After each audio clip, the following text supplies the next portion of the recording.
Attention please. This upload is only for educational purpose. No intention to infringe copyrights. Learning English with subtitles. GPITRAL. GPITRAL. Definitely a must-see. Follow us.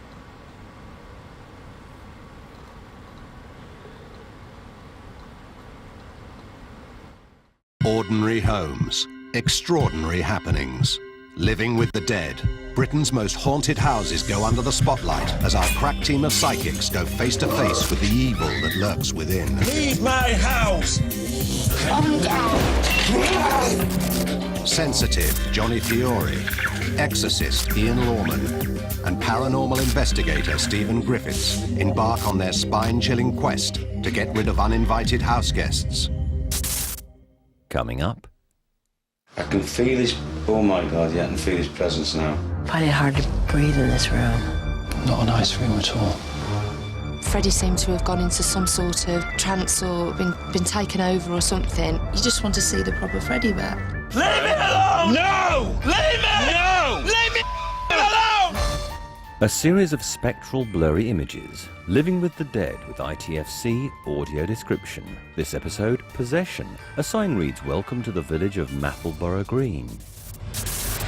Mappleborough Green, in deepest, darkest Warwickshire. Home of much-loved comedian, impressionist and singer Freddie Starr. Behind the comic facade, Freddie harbours a more spiritual side. I've always been interested in spiritualism since I've been a child. I've seen full apparitions, you know, and am I a skeptic? No, I'm not. 2 years ago, Freddie moved to his 1930s house and began to feel he wasn't alone. I felt that there was a presence here, a presence of an entity. It feeds off electricity, it feeds off you, it feeds off me. You know, it can make you feel down, it can drain you. Freddie's wife, Donna, has also sensed a spiritual presence in the house. Things just started getting stranger and stranger. The telly goes on and off for no apparent reason. It can be turned off on standby and it'll just come back on. We'd heard like footsteps going across the landing. We'd also hear other noises, different noises and things that weren't explainable. It's not just noises. Freddie now believes the spirits have started to manifest themselves physically.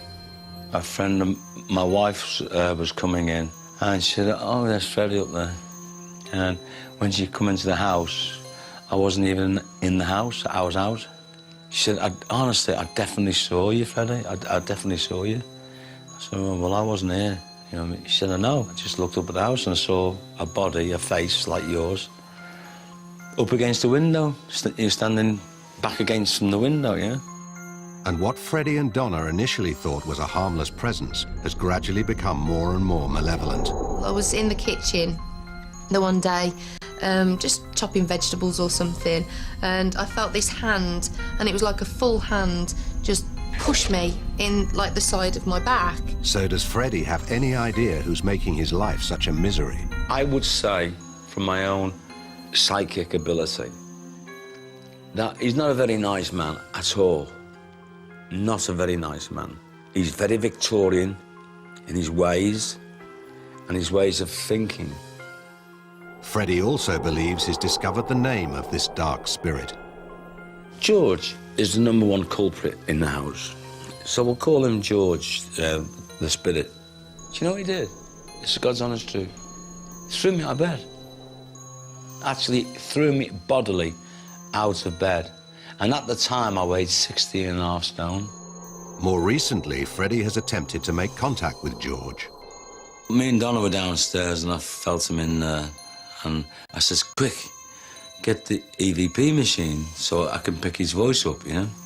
Because I wanted to talk to him, I wanted to hear what he sounded like. So we got the voice recorder out and we thought, oh, we'll just play around to see if we get anything. And I was calling him George, and it was getting cold and cold and cold and colder and colder, and I was freezing. And I felt the pins and needles again. And I went so icy cold. So I went up to Freddie and put my hands all around, like just not touching his head or his shoulders or anything, just ran my hands around him. And the sensations that were coming off just a few inches away from his body were absolutely unreal. That was an experience that I don't think we'll forget. It seems that spirits can certainly attach themselves to people, and there's some been notorious cases. And if they do, and the attachment is not temporary, it can take some expertise to remove this attachment. In desperation, Freddie and Donna have called upon the Living with the Dead team to help rid them of meddlesome George. They intend to hold an overnight vigil at Freddie's house to see what activity they can unearth. As Freddie moves out for the evening, the team moves in. First to arrive, paranormal investigator Stephen Griffiths. A chubby bloke. Stephen's been a paranormal investigator for over 10 years. He's investigated over 500 haunted houses and claims to have carried out over 50 house clearances. He unloads equipment. Before mediums Johnny Fiore and Ian Lawman arrive, Stephen intends to carry out tests to eliminate those natural phenomena that could be mistaken for spiritual activity. Now we do baseline tests is to identify the natural causes in the house, which is like an EMF readings on the video machines down there, and drafts, cold spots and warm spots. He puts a temperature gauge on a windowsill and points the EMF meter around the room. He goes upstairs to the landing. Part of the baseline test is what we look for is this sort of thing, is actually squeaky floorboards, which will, if we're walking around later on tonight with a vigil, we'll probably come across this. So we just note that down as well. This area should be clear of activity, but it's not long before Stephen picks something up on the EMF meter. So every time I go on the landing, there's a reading of 2.5 on the EMF. So there's something on the landing or in the landing. Stephen's initial readings have revealed evidence of an unexplained phenomenon in the house, but will the rest of the team pick up on it? They've never met Freddie and know nothing about what he's encountered at the property. First to arrive is psychic medium Johnny Fiore. A large lady with afro hair. Johnny's descended from a long line of sensitives.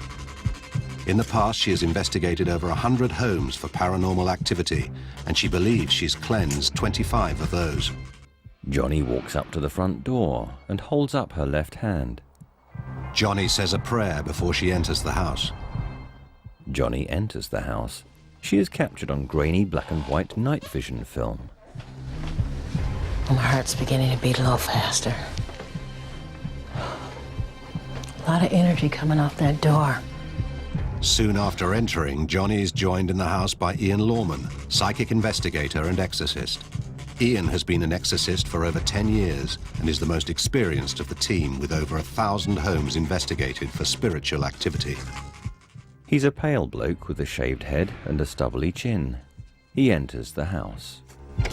Ian begins his investigation at the other end of Freddie's house, and he too senses a presence as he heads towards the living room.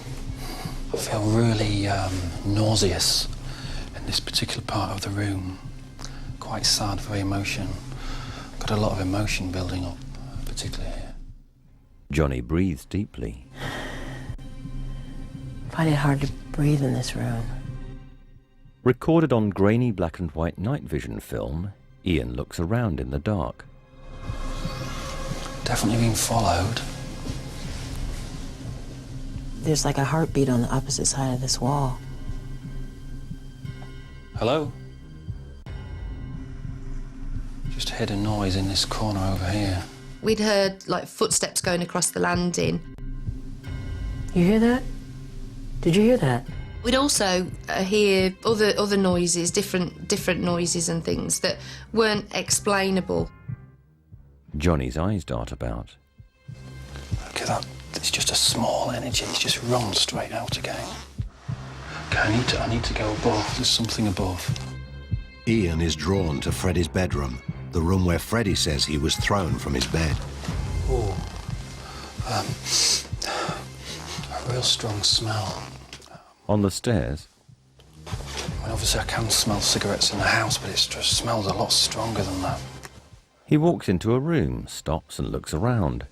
Freddie's star appears in a circular segment within the screen. I've got all tingly. It went so icy cold, and I felt the pins and needles again. Oh.